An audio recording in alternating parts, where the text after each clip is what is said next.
한국은 아시아 국가 중에서 가장 존경받는 국가 중 하나입니다. 이는 문명화된 행동 문화와 항상 연장자 또는 전임자의 역할을 지지하는 문화를 통해 입증됩니다. 중국인 묻지마 폭행에 심장이 배 밖으로 튀어나온 미국 소녀. 미국 모든 병원 수술 포기하자 한국 아저씨가 다리미를 들더니 여기 한 미국인 엄마가 초등학생 딸을 껴안고 울고 있습니다. 딸은 심장이 튀어나오는 끔찍한 사고를 당했고 결국 시한부 판정을 받고 말았는데요. 심장은 대체할 수가 없는 잠기기에 이들에게는 도저히 가망이 없어 보였습니다. 하지만 미국에서 세탁소를 운영하고 있는 한국인 아저씨가 다리미를 가져오더니 이내 충격적인 장면을 연출해내고 마는데요. 그렇다면 이들에게는 대체 무슨 일이 있었던 것인지 자세한 내용 살펴보도록 하겠습니다. 미국 여성의 사연입니다. 안녕하세요. 저는 초등학생 딸 앨리스를 키우고 있는 미국인 델라일라라고 합니다. 저는 미국인이지만 현재는 한국에서 세탁소를 운영하며 사람들의 묵은 때를 깨끗하게 세탁해주고 있는데요. 사실 저희는 몇 개월 전까지만 해도 미국에서 살고 있었고 한국에서 세탁소를 운영하게 될 거라고는 정말 상상도 못했죠. 그러나 모든 일은 너무나도 갑작스럽게 일어났습니다. 소방관이었던 남편은 늘 정의롭고 떳떳하게 살자는 가치관을 가지고 있었고 저희 부부는 그러한 교육관으로 딸 앨리스를 애지중지 키웠습니다.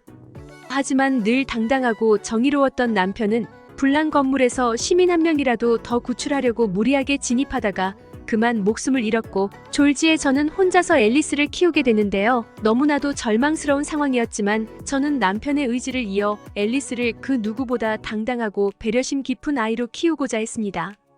다행히도 딸은 정말 착한 아이라 속 썩이는 법 없이 늘 제 말에 잘 따라줬는데요. 그러나 이 세상은 정의로운 사람이 살아가기엔 너무도 각박한 사회였습니다. 언젠가 초등학생 딸은 제게 고민을 털어놓더라고요. 학교에 한국인 아이가 아무 이유 없이 괴롭힘을 당하고 있다고 말이에요. 놀랄 것도 없었습니다. 솔직히 아시아인에 대한 인종차별은 아직까지 존재하거든요. 그런데 이번 경우는 조금 특이했습니다. 아시아인이 아시아인을 차별했거든요. 바로 중국인 아이들이 주류 무리인 백인 아이들에게 인정받기 위해 혼자인 한국인 아이를 그렇게나 못살게 군 것입니다. 중국인들은 어디서나 수적 우위에 있고 그에 비해 한국인들은 미국에서 그렇게 자주 보이는 국적의 사람들이 아니거든요. 심지어 이 한국인 아이는 고아로 한인타운에서 장사를 하는 할머니와 둘이서 산다고 들었기에 안타까움은 더욱 커져만 갔습니다.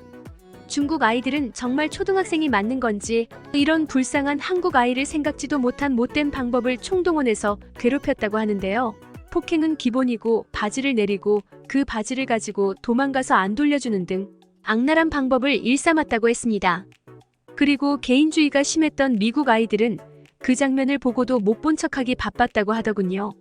늘 용기 있고 정의롭게 사는 것을 미덕으로 삼던 저는 딸에게 중국 아이들의 폭력적인 행위에 대해 증거를 수집하라고 일러줬고 결국 딸이 모은 증거를 바탕으로 학교 측에 신고를 하게 되었습니다. 학교는 발칵 뒤집혔고 중국인 아이들은 그 즉시 퇴학 처리됐죠. 그리고 앨리스는 학교의 영웅이 되었습니다. 하지만 몇 주 뒤 아직까지도 심장이 벌벌 떨리는 끔찍한 일이 벌어지고 말았습니다. 자신의 아들이 앨리스의 신고로 퇴학을 당한 것을 못마땅하게 생각한 중국인 부모가 앨리스를 몰래 미행하더니 앨리스가 스쿨버스에서 내려 집으로 오는 틈을 노려 무자비한 폭행을 가했기 때문입니다. 나중에 근처 CCTV를 통해 확인한 거지만 엄청나게 뚱뚱한 중국인 남성은 작고 여린 초등학생 앨리스에게 10분간 무지막지한 폭행을 가했고 딸은 완전히 의식을 잃어버렸는데요. 그러나 중국인은 아랑곳하지 않았고 의식을 잃은 딸에게 계속해서 폭행을 가했습니다. 저는 도저히 눈물이 앞을 가려 그 처참한 장면을 끝까지 볼 수가 없었는데요. 어쨌든 딸은 급하게 응급실로 실려갔고 갈비뼈 골절에 복근도 완전히 파열돼서 심장이 튀어나와 버리는 중상을 입고 말았습니다. 딸은 긴급 수술을 받았고 저는 모든 게 잘 해결될 줄 알았습니다. 그러나 의사는 제게 충격적인 말을 해주더군요. 일단 급한 불은 껐으나 따님은 3개월도 못 버틸 겁니다. 명치와 심장 부분 위주로 엄청난 충격이 지속적으로 가해져서 지금 심장이 작동하고 있는 것도 기적입니다. 그러나 지금도 따님의 심장은 피와 산소 공급을 원활히 하지 못하고 있고 결국 심장은 멈춰버리고 말 겁니다. 유감스럽지만 마음의 준비를 하셔야 할 것 같습니다. 저는 의사의 말을 듣자마자 혼절해버렸고 정신을 차리자마자 의사면 뭐라도 해봐야 하는 거 아니냐며 울고불고 빌었습니다. 그러나 의사는 계속해서 수술을 거부했고 이내 귀찮다는 듯 터무니없는 수술비를 부르며 저희를 쫓아내려 했죠. 결국 시간이 얼마 남지 않은 앨리스를 살리기 위해 저는 주변에 유명하다는 병원을 전부 수소문해봤으나 정말 모든 병원들이 하나같이 실패할 가능성이 너무도 큰 수술이라며 병원에서 감당할 수가 없다며 저희를 쫓아냈습니다. 저는 그동안 미국은 세계 최고의 의료기술을 가졌다고 알고 있었고 그러한 제 조국에 항상 자부심을 가져왔습니다. 그러나 막상 그러한 의료기술이 필요할 때 미국 의사들은 위험을 감수하고 싶지 않다며 환자를 내치기만 할 뿐이었습니다. 심지어 이들은 병동의 자리 부족을 이유로 연명치료조차 거부했고 한인타운에 있는 한 병원에서만 저희를 받아준다고 해서 그곳으로 향했습니다.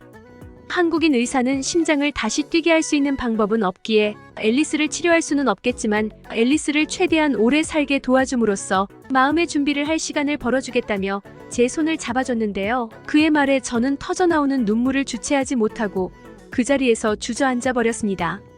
모두가 앨리스를 포기하고 짐짝 취급했지만 오직 한국인 의사만은 앨리스에게 진심이었기 때문입니다. 앨리스는 안 그래도 몸 상태가 안 좋은데 잦은 병원 이동과 미국 의료진들의 부정적인 시선을 마주하니 자신이 곧 죽을 것을 직감한 듯 보였습니다. 늘 밝고 잘 웃던 그녀였지만 이제는 그저 체념한 표정으로 어떠한 말도 하지 않았거든요. 그리고 이런 상황에서 아무것도 해줄 수 있는 게 없는 제 상황이 너무도 비참하더군요. 그런데 앨리스와 같은 병실을 쓰던 어떤 한국인 아저씨는 앨리스를 끝까지 포기하지 않은 모양이었습니다. 그는 앨리스에게 살 수 있으니 희망을 가지라며 늘 희망을 북돋아줬고 도대체 어디서 가져온 건지 구겨지고 더러워진 앨리스의 병원복을 늘 다림질로 펴주면서 연신 깔끔한 옷을 입으면 기분이 나아질 거라는 말을 해줬습니다. 심지어 그는 앨리스를 병간호하느라 잠을 편히 잘 수 없었던 저를 배려해주기도 했는데요. 그는 저보고 편하게 자라고 말하며 그동안 자신이 앨리스의 상태를 대신 지켜보겠다고 말해줬고 실제로 제가 자는 동안 자신도 환자임에도 앨리스의 병수발을 다 들어주는 놀라운 모습을 보여줬습니다. 그리고 한인병원의 의료진들 또한 앨리스를 정말 가족처럼 여기며 늘 웃는 모습과 친절한 말투로 앨리스를 대해줬는데요. 미국 병원에서 냉대만을 받다가 한인병원에서 따뜻한 대접을 받으니 앨리스도 기분이 좋아졌는지 점점 마음을 열어가는 것 같았습니다. 한국인들은 어떻게 처음 보는 사람들에게도 자신을 희생하면서까지 선행을 베풀어 줄 수 있는 건지 이들의 모습은 마치 일면식도 없는 남을 위해 망설임 없이 불구덩이로 뛰어들어가는 제 남편을 보는 듯해서 눈물이 났습니다. 그리고 이런 한국인들을 보니 정의롭고 베풀며 사는 삶은 미국이 아닌 한국에서나 어울릴 것 같다는 생각이 들었죠. 그렇게 한국인들의 배려 덕분에 앨리스는 점점 예전의 활발한 모습을 되찾아갔고 이제는 같은 병실의 한국인 아저씨를 마치 자신의 아빠처럼 그리고 간호사들을 마치 자신의 친언니처럼 따르기 시작했습니다. 그러나 문제는 앨리스에게 남은 시간은 이제 정말로 얼마 안 남았다는 것입니다. 앨리스의 상태는 점점 악화돼서 이젠 혼자 힘으로 숨도 제대로 못 쉬기 시작했는데요. 심지어 새벽에는 종종 심정지까지 와서 앨리스는 죽음에 대한 공포에 잠도 제대로 못 이루기 시작했습니다. 그럴 때마다 같은 병실의 한국인 아저씨는 마치 자신의 일처럼 앨리스를 걱정해주고 안심시켜줬는데요. 자세히는 모르지만 한국인 아저씨도 몹시 심각한 병에 걸려서 투병 중이라고 들었는데 저는 앨리스 때문에 매일 밤 잠을 설치는 아저씨에게 너무나도 죄송했습니다. 그러나 그럴 때마다 아저씨는 아이가 우선이라며 늘 앨리스부터 챙겨줘서 너무나도 감사했죠. 그런데 그렇게 매일 밤 잠을 설쳐서인지 아저씨의 상태가 급격하게 안 좋아지기 시작했습니다. 이제는 더 이상 말할 힘도 없는지 앨리스의 장난에도 힘없는 미소만을 지으며 잘 받아주지도 못했고 밥도 제대로 못 먹는 것 같았거든요. 그런데 며칠 동안 힘이 없던 아저씨는 갑자기 저희에게 한국에 가보자는 충격적인 제안을 하더군요. 이건 의미가 없었습니다. 어차피 앨리스에게 필요한 건 심장인데 한국에 간들 그걸 어떻게 구할 수 있겠어요? 그리고 저희에겐 그러한 모험을 할 만한 돈도 시간도 없었죠. 하지만 아저씨는 끈질겼어요. 그는 돈은 자신이 전부 부담할 테니 일단 아무것도 묻지 말고 자신을 믿어달라고 했거든요. 그렇게 아저씨의 확신에 찬 눈동자에 압도당한 저는 한국으로 가게 됐고 중환자 2명과 함께라 꽤나 많은 준비를 해야 했지만 저희는 무사히 한국에 입국해서 병원까지 도착할 수 있었습니다. 그러나 왜인지 병원 도착 이후로는 아저씨를 볼 수가 없더라고요. 하지만 제게 아저씨를 찾을 여유는 없었습니다. 곧 앨리스의 수술이 잡혀서 준비를 해야 했거든요. 일부러 그런 건지 한국어로 말해줘서 도대체 어떤 수술을 받는지는 몰랐으나 어차피 저희는 막다른 길에 내몰렸기에 따로 묻지 않고 곧바로 수술을 받게 되었습니다. 그리고 수술은 성공적으로 끝났다는 소식을 듣고 저는 정말 믿기지가 않아서 그 자리에서 오열하고 말았죠. 도대체 심장이 다친 아이를 무슨 수로 살릴 수가 있던 건지 여전히 이해는 안 갔지만 말이에요. 그런데 뭔가 이상하더군요. 앨리스의 소식에 누구보다 좋아해줄 아저씨가 며칠이 지나도록 안 보였거든요. 여유를 찾은 저는 병원 직원에게 아저씨의 행방을 물어봤고 직원은 앨리스가 안정을 찾으면 주려고 했다며 편지 한 통을 건네줬습니다. 그리고 그 편지를 읽은 저는 터져나오는 눈물을 멈출 수가 없었죠.